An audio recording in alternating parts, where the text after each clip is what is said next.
Hola, bienvenidos y bienvenidas nuevamente a un capítulo más de Letras de Nuestra América. El día de hoy vamos a hablar sobre poetas nahuas, ¿no? Mi compañero Salomón y yo. Eh, pues nada, esperemos que este sea un programa grato para ustedes, igual que los otros que ya hemos hecho para ustedes. Y pues nada, creo que podríamos dar inicio, ¿no?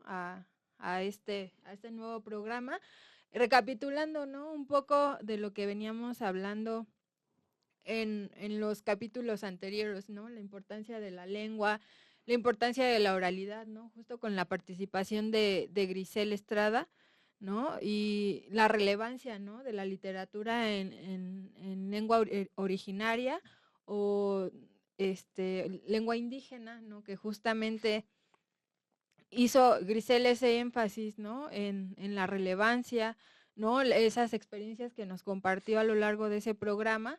Y pues nada, Daniel, no sé si quieras mencionar algo. Sí, hablábamos también de la escritura, ¿no? De los poetas que escriben en español o que escriben en lengua originaria ahora. Creo que en este programa no nos vamos a enfocar tanto en literatura contemporánea, más bien preparamos una recopilación de textos o de escritores o poetas que pues seguro son desconocidos para muchos, ¿no? Por los Sí. tipos de personas que son o fueron, más bien. Es importante eso, ¿no? La poesía náhuatl, decíamos.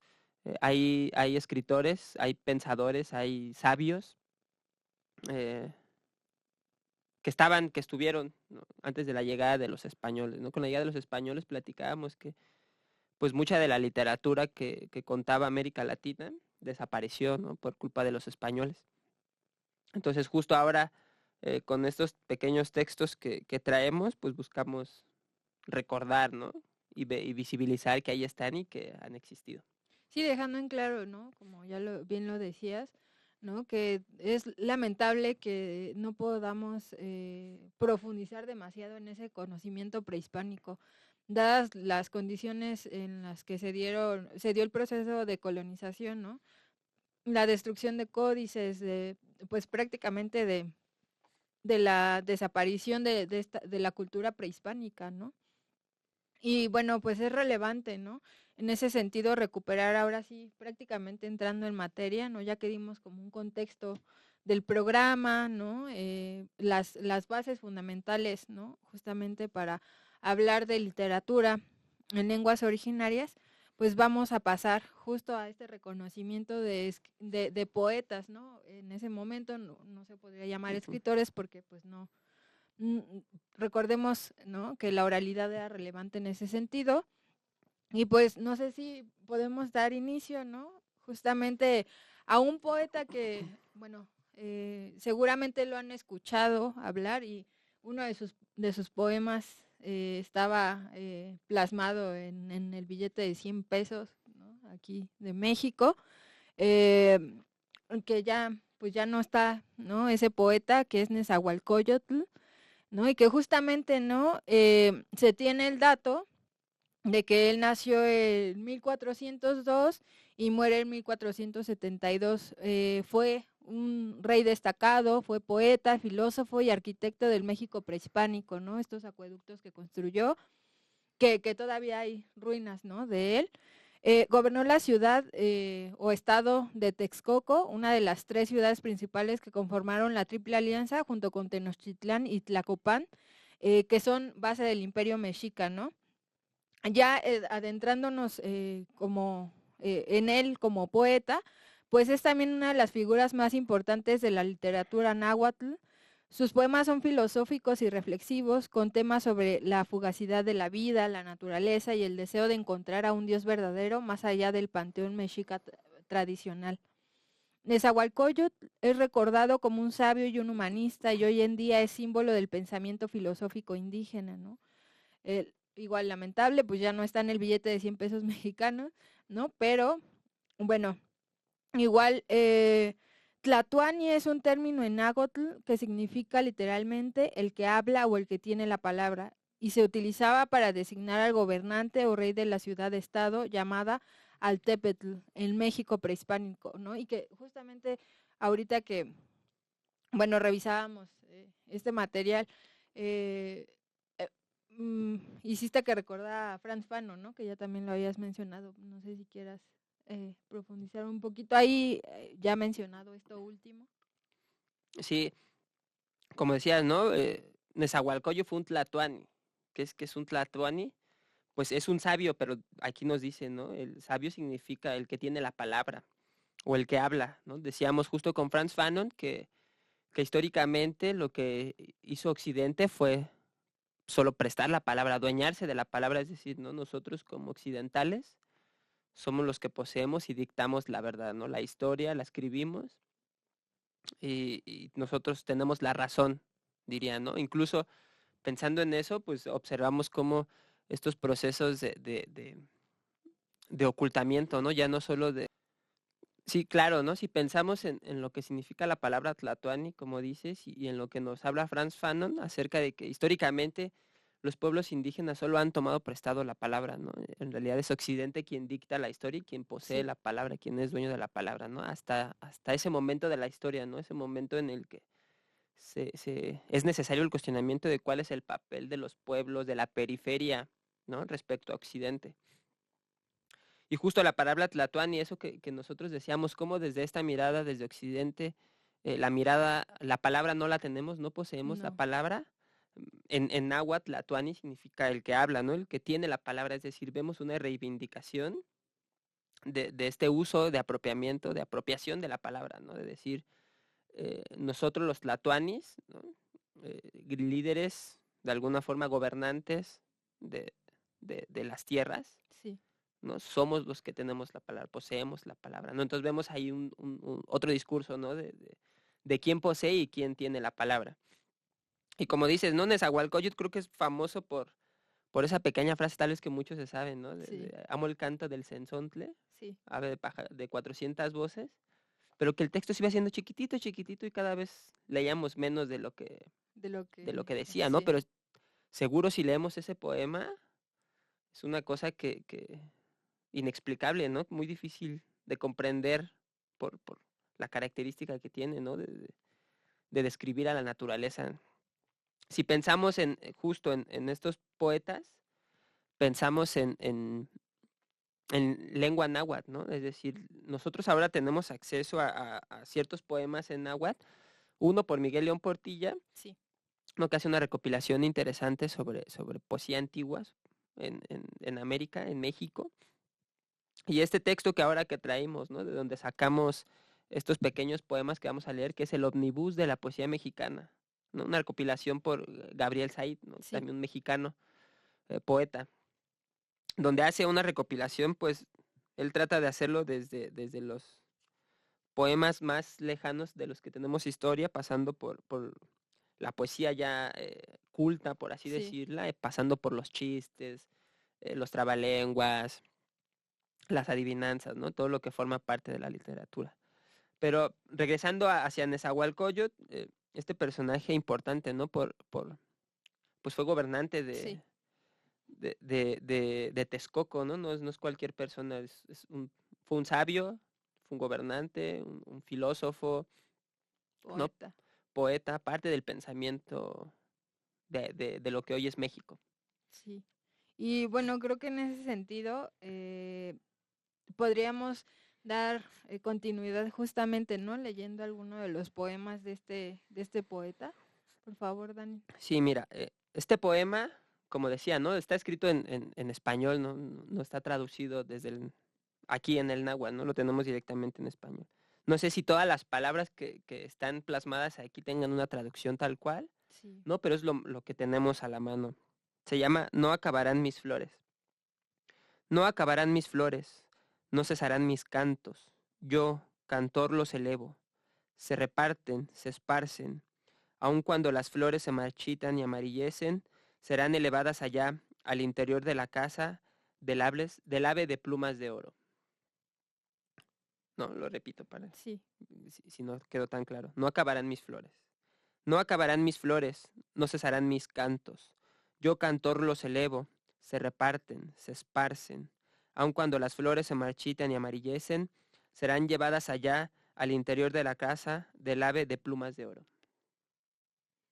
No, decíamos eh, eh, que la literatura lo que hace de alguna forma es hacer que permanezcamos, ¿no? Sí, Que no se borre. Decíamos, construye un poco de nuestra historia o de la historia, ¿no?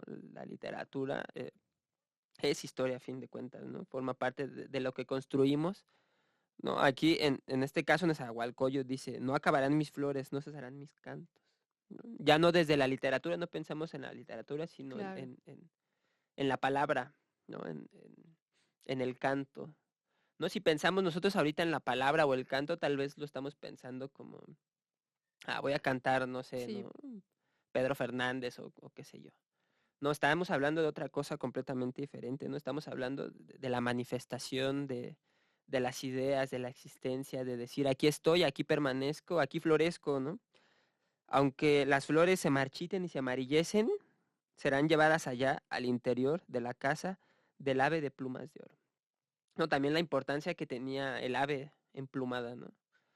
No estamos viendo solo un poema que nos hable sobre dejar de existir o dejar de habitar un lugar, ¿no? Estamos hablando de un poema que nos está hablando de la permanencia, del estar, de quedarse, ¿no? No necesariamente en la fugacidad de la vida, sino en la contemplación, creo yo, de la existencia y de la naturaleza misma, ¿no? sí, claro, eso me hizo pensar bueno, en diversas cosas, pero bueno, recuerdo que en algún momento se hablaba de qué era la poesía, ¿no?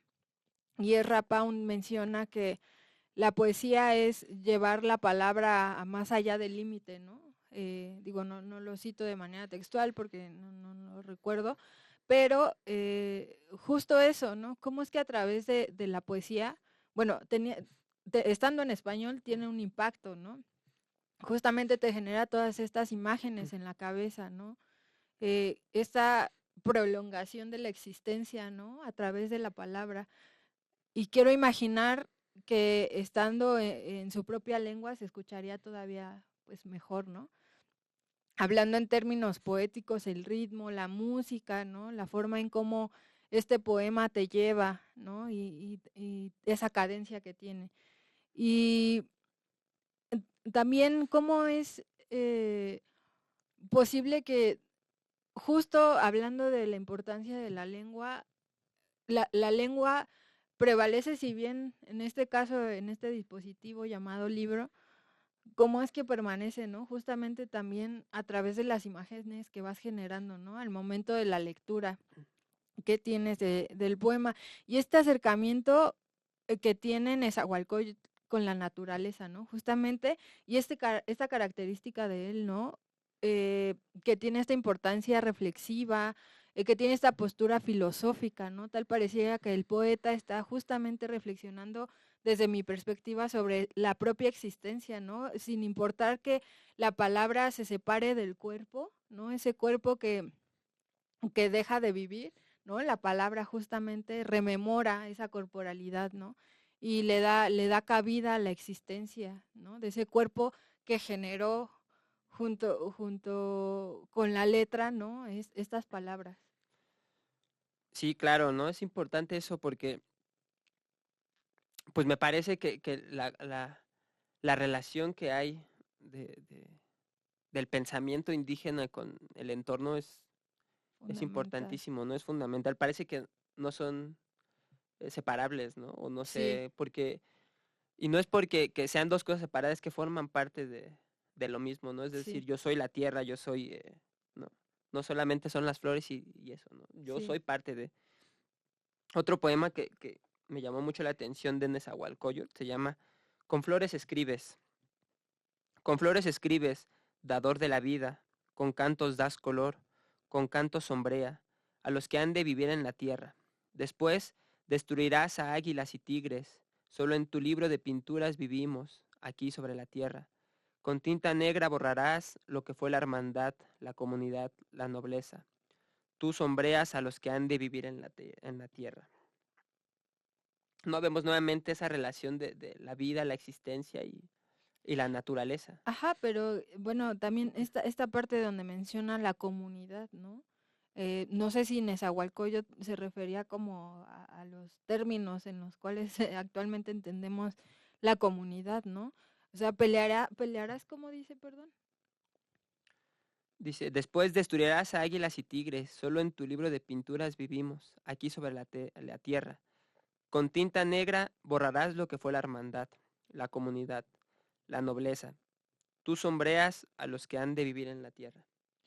Sí, creo que ahí hay una relación, si bien con la comunidad, pues con esta práctica que ellos tenían, ¿no? Recordemos que eran guerreros, ¿no? Y que esta posición de guerreros estaba vinculada con algún animal, ¿no? Que justamente tenía estas habilidades, ¿no? De defensa de la vida, ¿no? Y creo que, bueno, no sé, me gusta mucho, ¿no? Por dónde va su poesía. Digo, espero no sobreinterpretar tampoco. eh, pero justo, ¿no? Me parece que habla de la vida del humano, su relación con la naturaleza, la forma en cómo convive con ella, ¿no? Y creo que ahí también vincula un poco el tema de la muerte, ¿no?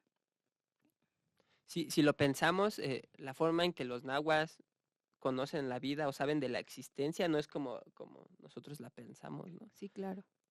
Por un lado no es Dios Hijo, Dios Padre, Dios Espíritu Santo, ¿no? Sí, Tampoco es eh, evolución sí, en este momento, ¿no? Lo que están hablando acá es, a ver, la vida de los humanos se crea a porque partir. a partir de que Quetzalcóatl y su Ajá. hermano, ¿cómo se llama su hermano? Ay, no. Ah, Tezcatlipoca pelean, ¿no? Con esta bestia que se me olvida su nombre en este momento, pero que es como una ballena, como un monstruo ahí ujú, que vive en las aguas, ¿no? sí, Y con los huesos hacen al humano, ¿no?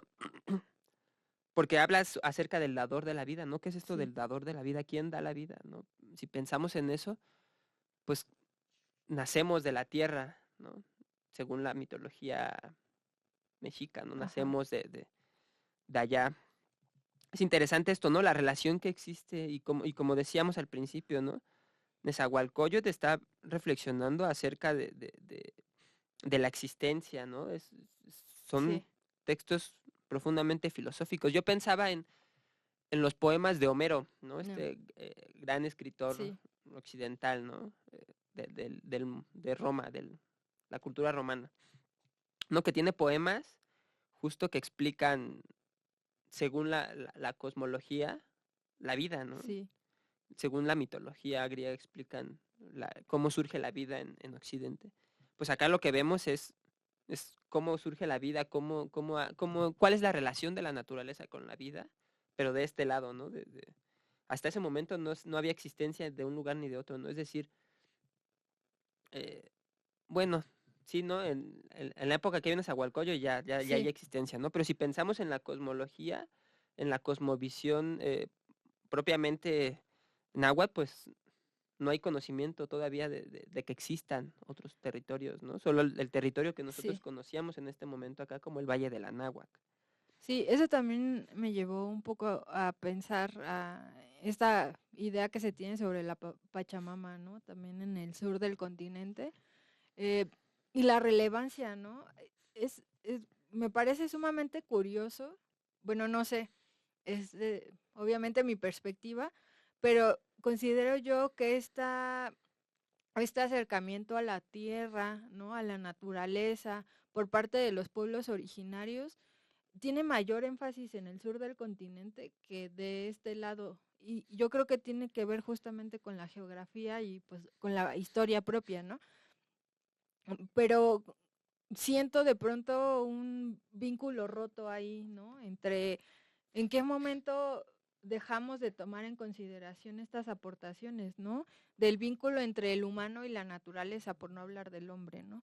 Eh, no, justamente eh, en ese momento sentí una desconexión, ¿no? O sea, como decir, bueno, ¿y la existencia de esto dónde quedó? Y vamos a dejarlo ahí solo en estos cuantos minutos y después continuamos con la vida, ¿no? O sea, creo que traemos esto justamente a la mesa por la relevancia que tiene, ¿no? Y creo que desde ahí podríamos partir, ¿no? No sé si hay algún otro poema. Sí, antes, ¿no? Eso que dices acerca de la existencia. Hay un filósofo alemán, Martin Heidegger, que justo él dice, ¿no? Que somos la única especie que se cuestiona sobre su existencia. Él utiliza un término en alemán que es el Dasein, pero es el ser ahí, ¿no? El ser humano es el único ser que se pregunta por su existencia, ¿no? Al menos de lo que tenemos conocimiento. Me parece interesante esto porque eh, muchos de los textos que yo he leído sobre culturas originarias, justo eso es lo que hacen, ¿no? Y no por una forma o una necesidad de justificar Sí, su existencia, sino porque esa es la forma en la que conocen, ¿no? existen, En la que sí. existen, ¿no? En la que viven, en la que habitan, en la que se comunican, ¿no? Como esa relación del humano con la naturaleza, con la vida, con la muerte, ¿no? Si pensamos en las culturas originarias, estoy seguro que muchas de ellas, o casi todas, tienen mitos o cuentos, leyendas sobre la vida o sobre la muerte, ¿no? Sobre la relación con la naturaleza, sobre animales, sobre la luna, sobre el sol, ¿no? Porque pues ahí ha estado la naturaleza, ¿no? Dirían desde el Chilam Balam, ¿no? Que somos Sí, hijos del maíz, por sí, ejemplo. Mejor, ¿qué te parece si pasamos ahora a sí, otro poeta? claro. Me parece Nezahualcóyotl es importante por la importancia histórica, ¿no? Sí, es como el más El más recordado, ¿no? recordado, ajá, La claro. referencia principal. Bueno, el siguiente poeta es Xicoténcatl el Viejo, bueno, también llamado Xicoténcatl Huehue. Él fue importante líder tlaxcalteca en tiempos de la conquista de México. Su nombre completo en náhuatl fue Xicoténcatl Huehue, que literalmente significa el anciano o el viejo, ¿no? Ocupó el cargo de señor Tizatlán, una de las 4 repúblicas altépetl o ciudad-estado que formaban las confederaciones de Tlaxcala. Vivió a fines del siglo XV y principios del XVI, ¿no? Esto es impresionante, ¿no? Fue testigo directo de la llegada de Hernán Cortés y la conquista de México entre 1519 y 1521. Su hijo fue Xincotecatl el Joven, un líder militar muy destacado que luchó contra los españoles y luego fue ejecutado por traición al aliarse con los mexicas. Fue señor principal de Tizatlán, una de las 4 cabeceras de Tlaxcala, y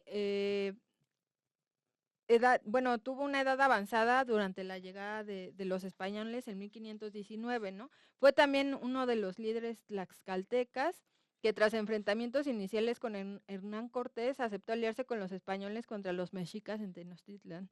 Bueno, unos dirían traidores, pero hay que conocer el contexto, ¿no?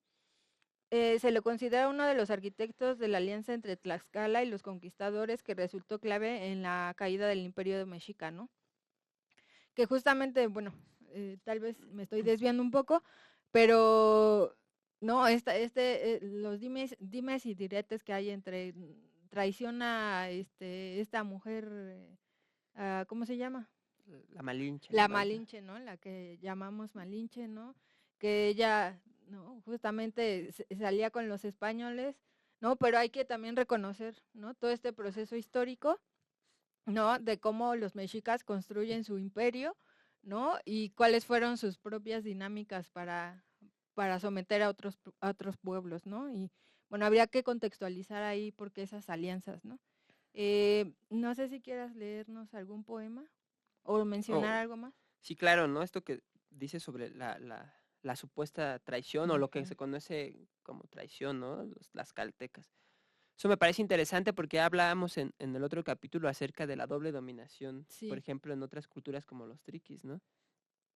Estamos pensando en un imperio, en el imperio mexica como el principal imperio en esta región del Valle de la Nahua. Ahora que decías sobre por qué en el sur hay una relación más cercana con la Pachamama, sí, ¿no? Acá, pues las regiones son completamente diferentes, ¿no? Acá tenemos el Valle de la Nahua, acá ya, pues hay regiones como el Tahuantinsuyo, la sí, Gran Comarca, depende de qué región nos estemos situando, no se conoce o no es pareja sí, claro. la denominación en América Latina, ¿no? Sino las grandes culturas son quienes nombran a sus grandes ciudades, ¿no? Nosotros acá en este lado teníamos el Valle del Anáhuac, Sí. ¿no? Y claro, los mexicas, pues, a base de dominación también lograron prevalecer. La cultura es muy grande, también con base en esta dominación, ¿no? Si bien lo que nos dicen acerca de Jicotencan es que fue uno de los principales en formar la alianza con Hernán Cortés,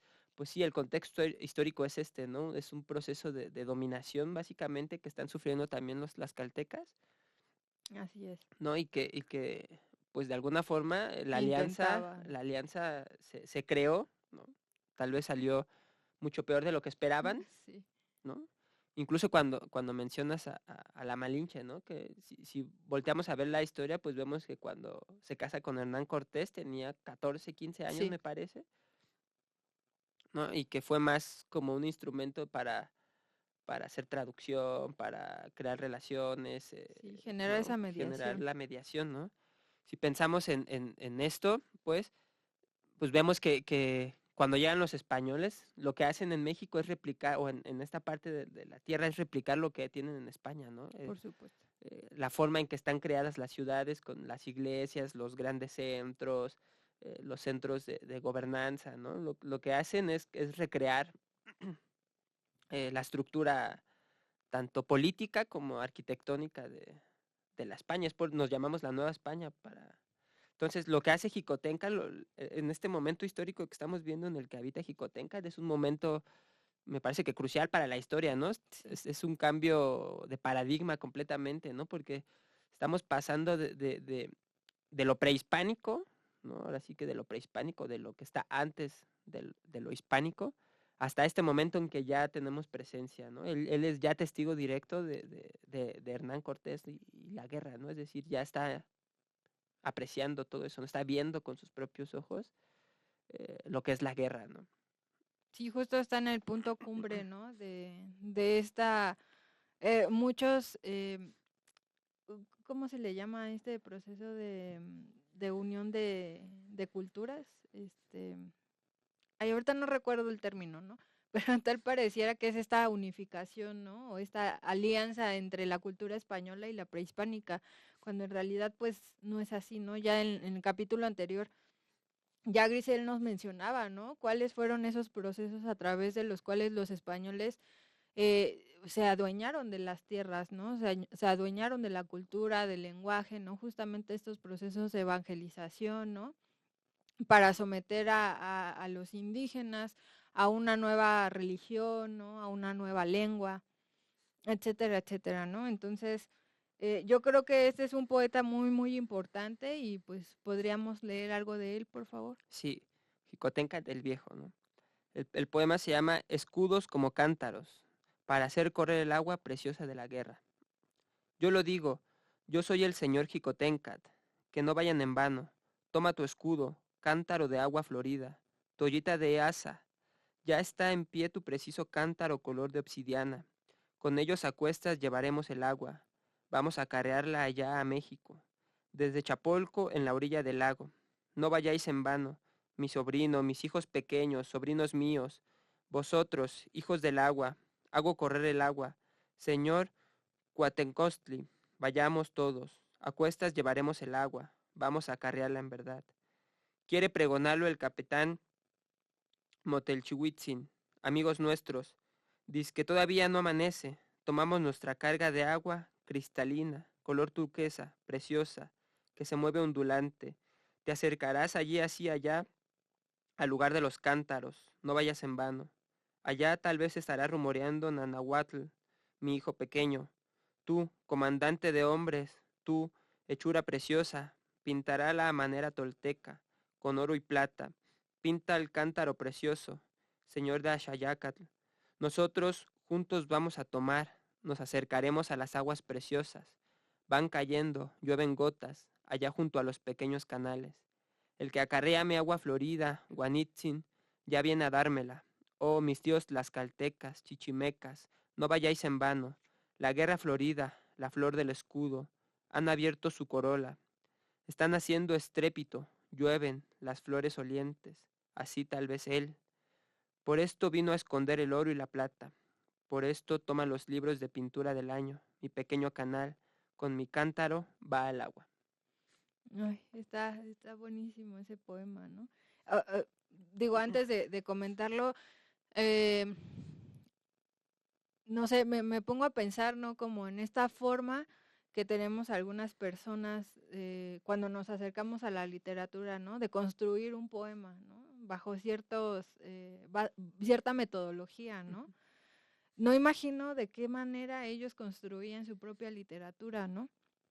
Hablando también o tomando en consideración que no todos los indígenas tenían acceso, ¿no? A la educación, ¿no? También eso es importante, ¿no? No es que todos los indígenas se dedicaran a escribir o se dedicaran a hacer poesía, ¿no? Entonces, pues en ese sentido, ¿no? ¿Cómo habrá sido pues todo ese proceso de creación, ¿no? Hubiera sido interesante, ¿no?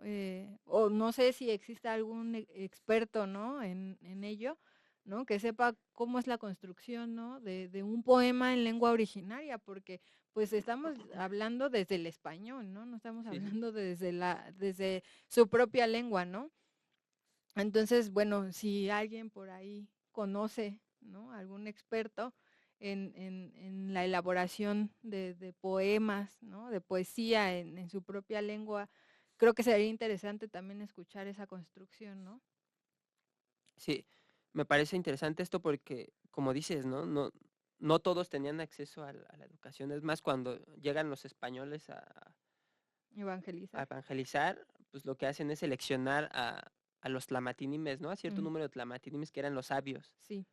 Eh, como pues también creando alianzas estratégicas, ¿no? Justo para, a ver si, ¿no? Yo necesito también poder comunicarme con ustedes, necesito saber cuáles son sus formas de gobierno, de hablar, de economía, ¿no? Entonces, pues estas estrategias, justo como lo veíamos con Jicotenca, ¿no?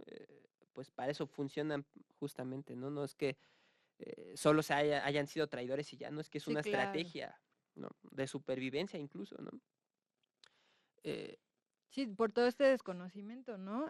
Bueno, recuerdo que en alguna de mis clases, ¿no? Esta impresión, ¿no? Que tuvieron cuando los hombres llegaron montados en bestias, ¿no? Y que justamente eran los caballos, ¿no? Obviamente no había eso de este lado y pues uno queda impresionado, ¿no? Esas armas que traían, ¿no? Acá solamente se utilizaban lanzas, escudos, no había armas, ¿no? Justamente como existen actualmente, ¿no? sí, y si hablamos de la educación, pues la educación fue completamente evangelizadora, ¿no? Sí. Eh, justo los grandes lamatinimes, hay un texto del cual hablaremos en una próxima sesión, que es acerca del encuentro de Juan Diego con la Virgen de Ah, Guadalupe sí. en el Cerro del Tepeyac, ¿no? Que es el Nican Mopowa, que es un texto que justo rescata Miguel León Portilla, ¿no? Pero que escribe, que se rastrea justo de dónde sale el Nican Mopowa, pues viene de uno de estos tlamatinimes que estudia, ¿no? Y que, por ejemplo, aquí donde estamos, cerca de CEPI, existe o existió alguno de estos grandes centros Centros, educativos, ajá. ¿no? Como es aquí el antiguo colegio de las Vizcaínas, ¿no? Que Sí, está muy cerca de Salto del Agua. Mucha gente no conoce, pero ese fue un colegio de enseñanza evangelizadora durante la Nueva España, así ¿no? es. Tan cerca que tenemos y tanta historia que hay adentro, ¿no? ¿Cuántos grandes lamatinimes indígenas no habrán pasado ahí su evangelización, ¿no? Si vemos directamente en el caso de Juan Diego y la Virgen de Guadalupe, pues si bien eran compañeros indígenas, pero ya con cierto Sí, ya traían conocimiento, conocimiento. ¿no? Hay incluso Ajá. una versión que dice que Juan Diego era un mismo tlamatinime, ¿no? Él mismo era un Mm, tlamatinime, un gran sabio, ¿no? Entonces, pues justo por eso es interesante rescatar ese texto, ¿no? Del cual hablaremos más en sesiones futuras, ¿no? Pero a lo que iba con esto era cómo se impartía la educación en la nueva Tenochtitlan, digo, en la nueva España, ujú. ¿no? Se enseñaba lo que se enseñaba en las grandes escuelas De de Europa. Europa, ¿no? Que era el trivium y el quadrivium, que eran estas Sí, disciplinas, las matemáticas, la aritmética, la filosofía, y que eso justo es una de las herramientas evangelizadoras, ¿no? sí, Porque, pues Aristóteles es la cuna de, de la cultura ajá, occidental, ¿no? Y entonces, exactamente. ¿cuál es la educación que se da en la Nueva España? Pues es completamente aristotélica, ¿no? Entonces, eh, pues eso, ¿no?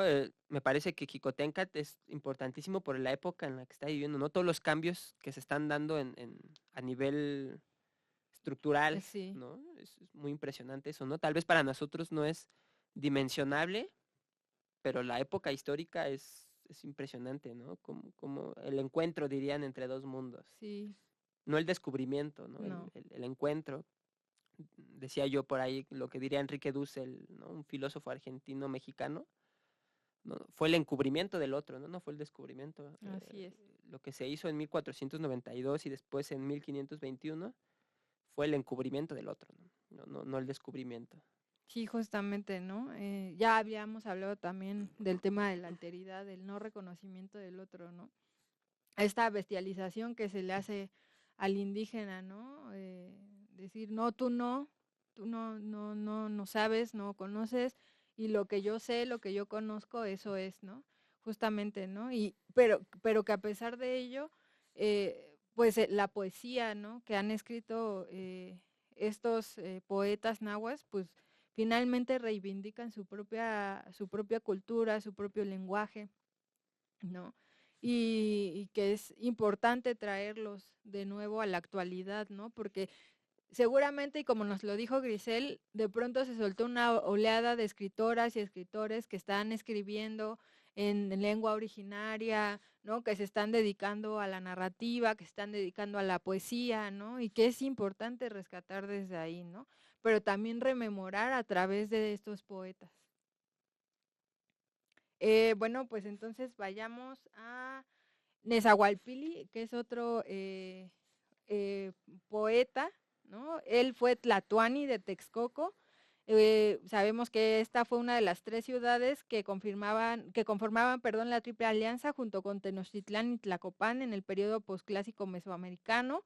Y bueno, Nezahualpilli justamente gobierna entre el 1472 y 1515 y es conocido por su gobierno y sabiduría. También fue poeta, al igual que su padre, ¿no? Su padre fue Nezahualcóyotl, ¿no? Aunque en menor medida se le atribuyen algunos cantos o poemas en náhuatl que han sido conservados en recopilación como el Códice Florentino o recopilaciones posteriores realizadas por Fray Bernardino de Sahagún y otros cronistas que se dedicaron a recopilar pues todas estas historias, ¿no? Del mundo prehispánico. Sí, y recordar, ¿no? Estos grandes cronistas como Fray Bartolomé, como Fray Bernardino de Sahagún, que son considerados humanistas, ¿no? Sí, Los grandes humanistas en la Nueva España justo lo que hacen es recopilar, ¿no? Contar una historia, ¿no? Contar lo que ellos viven en la Nueva España, cómo ellos conocen la Nueva España, ¿no? sí, Porque ni claro. siquiera es una versión, es su versión, ¿no? La forma en que sus ojos vieron a la Nueva España. Esto es importante porque, como decíamos, ¿no? Los textos que acá leemos son textos que están escritos en español en este libro, pero que tenemos conocimientos de ellos porque prevalecen en códices, porque Exactamente. prevalecen en las crónicas de estos humanistas, ¿no? Y que por eso son importantes, ¿no? Porque si no tuviéramos acercamiento tal vez a estos textos, pues no conociéramos Sin nada. ¿no? Los textos de estos grandes sabios, filósofos, escritores, poetas, Así es. ¿no? Y bueno, para tener más acercamiento a ello, pues nos gustaría mucho escuchar algún poema de Nezahualpilli, por Sí, favor. Nezahualpilli. Desolación por la embriaguez de la guerra, se llama el poema. Estoy embriagado, está embriagado mi corazón, se yergue la aurora, ya canta el ave zacuán sobre el vallado de escudos, sobre el vallado de dardos. Los jades y las plumas de Quetzal con piedras han sido destruidos, mis grandes señores, los embriagados por la muerte, allá en las cementeras acuáticas, en la orilla del agua, los mexicanos en la región de los magueyes. El águila grita, el jaguar da gemidos. Oh tú, mi príncipe, Macuilmalinali, allí en la región del humo, en la tierra del color rojo, rectamente, los mexicanos hacen la guerra. En el interior del agua cantan, dan voces las flores divinas, se embriagan, dan gritos, los príncipes que parecen aves preciosas, los cuextecas de la región de los magueyes. Con la flor de licor de la guerra se ha embriagado mi príncipe, amarillo señor nuestro de los cuextecas. Matlacuitzain se baña en el licor florido de guerra, junto se va a donde de algún modo se existe. Haz ya rasonar la trompeta de los tigres, el águila está dando gritos. Sobre mi piedra, donde se hace el combate por encima de los señores, ya se van los ancianos. Los cuextecas están embriagados con el licor florido de los escudos, se hace el baile de Atlisco. Haz resonar tu tambor de turquesas, maguey embriagado con agua florida, tu collar de flores, tu penacho de plumas de garza. Tú, el del cuerpo pintado, ya lo oyen, ya acompañan las aves de cabeza florida. Al joven fuerte, al dueño de los escudos de tigre que ha regresado. Mi corazón está triste, soy el joven Nezahualpilli, busco a mis capitanes, se ha ido el señor Quetzal floreciente, se ha ido el joven y fuerte guerrero, el azul del cielo es su casa. ¿Acaso vienen Tlatohuetzin y Acapipillol a beber del florido licor aquí donde lloro? Ay, qué fuerte. No, justamente esa impresión que tienen, ¿no? Sobre todo este proceso que viven, ¿no? En el momento del enfrentamiento. Sí, ¿no? Pensemos, ¿no? Como decíamos ahorita. Nezahualpilli fue gobernante de Texcoco, ¿no? Sí. Si pensamos, estas regiones no eran lo mismo que Tenochtitlan, ¿no? Es decir, Sí, estaban Texcoco, estaba Tenochtitlan, estaba Chalco. Tlatelolco, Chalco, Ajá. Tlatelolco, ¿no? Estas regiones que, pues si bien de alguna forma son aguas, la gobernanza, no es lo mismo, ¿no? No. No es lo mismo el gran centro que la periferia. Vemos que Nezahualpilla está en Texcoco, ¿no? Es gobernante de Texcoco y como gobernante, en este poema plasma la guerra, ¿no? El dolor, pero no solo el dolor humano que siente él como gobernante, como sabio, Sí, claro. como, como Tlamatinime, como Tlatoani, ¿no? Sino también el dolor de la naturaleza, ¿no? Habla de los pájaros, del águila, del jaguar, ¿no? El águila llora, el jaguar da un gemido, ¿no? Porque decíamos, la naturaleza está presente, ¿no? Es parte de nuestra existencia, es parte de nuestro cosmos, Sí. ¿no? Somos naturaleza, ¿no? Diría un dicho muy popular, ¿no? Somos polvo y en polvo nos convertiremos, ¿no? Ajá, Porque exactamente. justo pensar en la existencia como una existencia que nos hace parte de la naturaleza, ¿no? Somos el lugar en el que habitamos y donde estamos. Y tal pareciera que a partir, ¿no? De esa pasar a otro plano, ¿no? Hablando corporalmente, uno desaparece, ¿no? Pero creo que la importancia, o al menos lo que entiendo de este poema es que uno prevalece, ¿no? Uno más bien se transforma, ¿no? En lugar de decir, bueno, hasta aquí llegó la vida, ¿no? Justamente como se cree en el occidente, ¿no? De este lado más bien lo que se intenta es hacer una reivindicación de que, bueno, hay una permanencia, ¿no? En una materia totalmente distinta. Sí, no. Algo que me llama la atención, ya en su última estrofa dice, mi corazón está triste, soy el joven Nezahualpilli, busco a mis capitanes, se ha ido el señor Quetzal floreciente, se ha ido el joven y fuerte guerrero, el azul del cielo es su casa, ¿no? También esta imagen de decir, soy gobernante, pero también soy el joven Nezahualpilli y Claro. estoy triste, ¿no? Mi corazón está triste.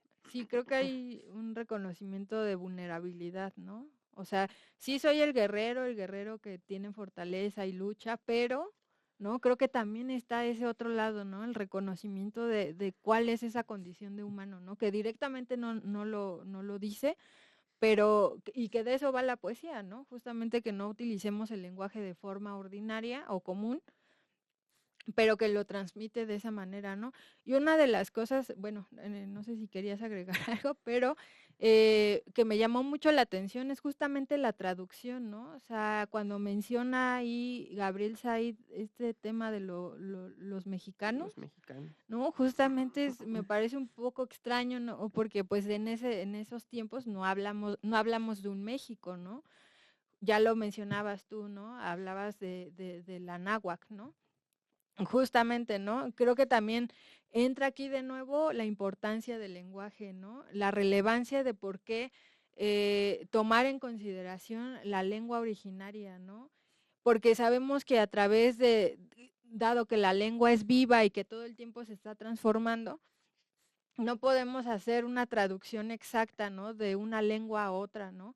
Y creo que eso también es relevante, ¿no? Creo que en algún momento, no sé si te ha tocado, pero hay profesores, ¿no? Que dicen, no, pues es que tienes que leer la obra en su lengua originaria, ¿no? Justamente para adentrarse, ¿no? Más allá de una exigencia del aprendizaje de otra lengua, de otro idioma, justamente comprendes de manera más profunda, ¿no? De qué manera se está comunicando quien está escribiendo o quien está hablando, ¿no? Y qué es lo que quiere decir en su lengua propia, ¿no?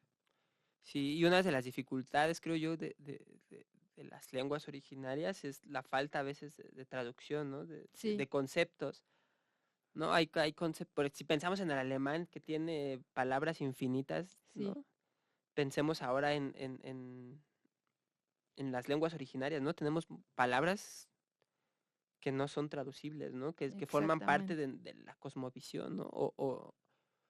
O frases o palabras que no se pueden traducir tal cual, ¿no? Porque si no sacarían en el español, no tendrían sentido tal vez, Sí, ¿no? O el sentido sería muy extraño.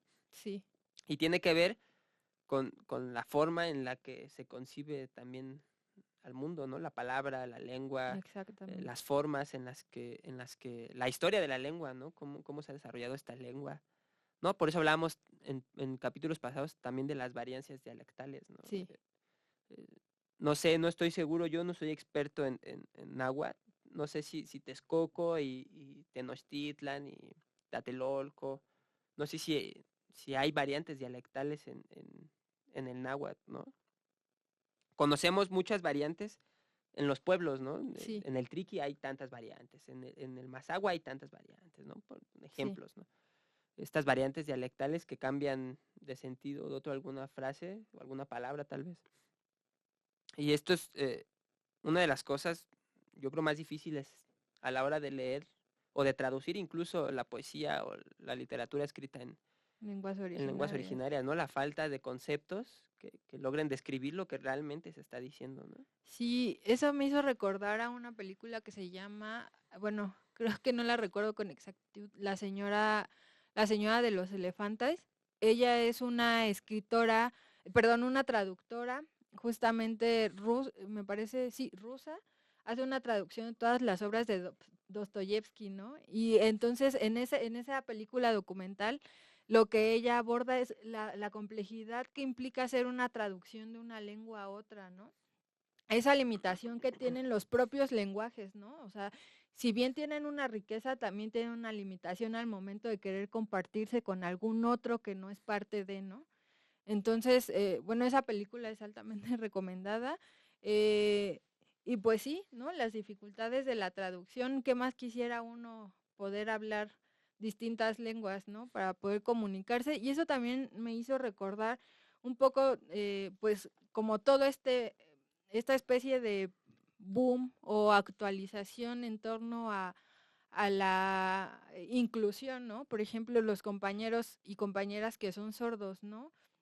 Igual, toda la lengua de señas que ellos van generando, pues obviamente es viva, ¿no? Y entonces se va modificando en el transcurso del tiempo y entonces ellos tienen que utilizar más la gesticulación, ¿no? En comparación de nosotros que, pues si bien hablamos y utilizamos a veces las manos o algunas partes del rostro, ellos abiertamente, ¿no? Tienen que gesticular aún más para poderse comunicar.